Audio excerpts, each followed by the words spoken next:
rather than going to Hurley on a Saturday night. Yeah. And to me, it was getting good. How it is now, I don't know.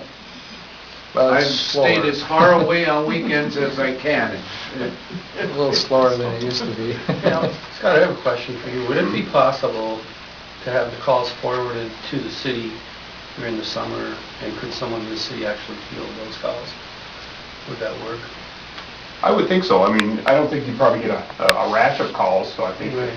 if that would be another venue if you wanted someone to answer your, calls, forward it to this, city room, because we do have a receptionist, there during the day. I know I had it with the website starting up, I mean, Sure. we could kind of have it Direct go them that to- route as well. Because also with the website, we can say that it's a rentable, I mean, if that's a word, but a rentable facility, Right. Mhm. you know. Well, anything we for do places that are looking for it. is better than what we're doing now. Mhm. Right now, we get 0 phone calls in the summer because there's nobody there to answer the phone. Sure. Mhm. So, I mean, if you get, whatever we do, if we get 2 or 3 phone calls in a week versus none, I mean, you can't, that's a big improvement as far as, I see it and look at it. So that's one of the things too that we were gonna have a committee look into. There's a lot of things that you gotta do a lot of research, and we're gonna have the committees do a lot of the research so that when we went to make a decision, we were well informed instead of, okay, well, now we gotta see what that's gonna do. Mhm. We'd have everything all at one time and you can make a decision. Basically, a lot of the questions you're asking, if the committees, if we'd have had them started already, we'd have had the answers for you. All those answers. We're Sure. we're just getting started with that because that just come up last meeting about forming some committees and see if we can get everything going in the right direction. And that's all. We were thinking about doing kicking it around to a couple of us about open skating, getting some sponsorships from some businesses to pay for a DJ during open skating. Their donation of whatever it would cost for the DJ and advertising, and then we would just take the normal gate or give a discount possibly for something family or whatever coming in to generate more people coming to open skating. Sure. Do a 60s night, an 80s night, or whatever, Great idea. those kind of things. I did a little bit with the radio stations and stuff, and they were all interested, and they give us a discounted rate for advertising and like 50 spots, 30-second spots, that type of thing towards the event. So those are things we're looking into. As far as the building goes, we want to move that one wall by the section A, because if you sit in that rink, you can't see nothing that goes on in that corner of the rink, no matter what it is, with that wall there. Needs to be moved back about 30 feet. That's kind of a minor expense to do that. I've already got about 5 people that want to volunteer to do it. So those are things that we can do Right now. really soon. Mhm. We just got to get together and say, okay, yep, we're going to do that. May take some re-engineering, but to Right. use that space up there. Use it for a area for grandpa and grandma to come and watch the kids or And something. it is beautiful. It's a nice big mezzanine. stable there. enough that I've we been can in put there. a seating, Where is it? we I could guess close I'm it not in sure and what put you're talking seating about. up there. Above the locker rooms and where you come in.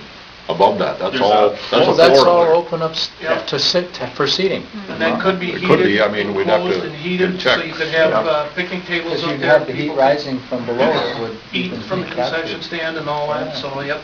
Because it's really packed in there on the weekends, I think, myself, with a lot of work and stuff, but the concession stands should really be up there because there's not room for it down below. When all the It kids makes are it out there more and all the congested teams, down below, there's not much room, but if we can get a lot of that stuff put up there, you'd have a beautiful view too. I mean, it's nice. See the whole room. And those are all improvements that, can be done to make the facility more valuable or whatever, more interesting, more usable. I appreciate the comment. Make sure, like I said, you'd have it engineered and make sure it's safe and everything. Yes. And always remember too that that's in the township, so your building permits are through the township. And we'll help you wherever we can, but you gotta remember that, Yeah, Yeah.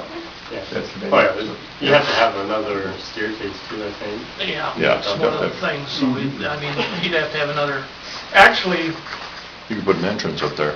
Yeah, Really? but, Ontonagon only has one staircase going to their upstairs, and, you know, a lot of them do, Oh, so I don't know what the whole I imagine it's capacity, you know, oriented. could be, you know, but we'd have to look into that part of it too, but, we already did kind of look, and there could be another stairwell put in, off the other side, of the other end, for exits, so. Those kind of things, but that's all stuff that we're gonna work towards and see if we can make it better. Anybody have any other questions they wanna? Yeah, we talked about this at the last meeting there, about getting the people in Arnold involved in this thing. And I think that we should go along with that just as well.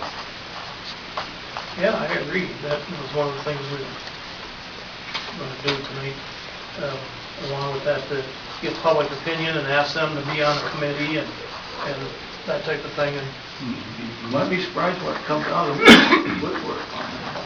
oh yeah, and the You thing, know, the millage election, I was surprised how much the millage election passed. There's a lot of support. That was the impression I got on the thing. It wasn't just a hair raise, I think it was 60%, wasn't it, something like that? pretty good, I know I that. thought pretty good. The second time, too.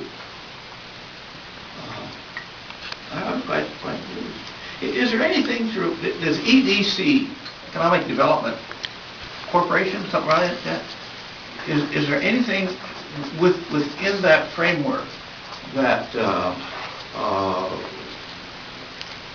would perhaps more interest us or involve us, or could or should or might oughta or something? I don't know. But there is some activity going, and that may be a fair weather situation where there's up when certain federal funds dry up or something like that. I don't know on it, but it is an organization that is searching in the area. Maybe it's something else, but maybe not. I don't know. It's another avenue to look into. Donna's course or something like that, I think. She's the county EDC director, The county would be EDC the contact Yeah. for that, right? Yeah, so yeah, I mean, those are avenues to go. I know in the past, it's been hard for the Civic Center to get grant money because they are owned by the city and actually in the township. And that goes back from way back when they built it. And part of it was that in order to get a grant money from, as far as I can remember, I was involved with Polar Bears back then, that in order to get it built and have grant money, it had to be built in the township because the grant money was coming from DNR or somewhere. I think it was like a grant of $25,000 at the time. And that's how that all got separated and split. That's how that came about, so that it is what it is, and we're dealt with it. And at the time, it was a brand-new building that got built, and we used to have the Colonial, was part of the city ran the Colonial, and it was also used for polar bears and ice crystals and that. And then when the new building got built, they used both of them. And then as time went by, Colonial went by the wayside, and it was all brought out to the Civic Center, so that, you know, it's just a brief history that anybody didn't know what was going on with that. That's how it all became about. And that, then, there was a lot of volunteer, at that time, building it, going out and getting funds.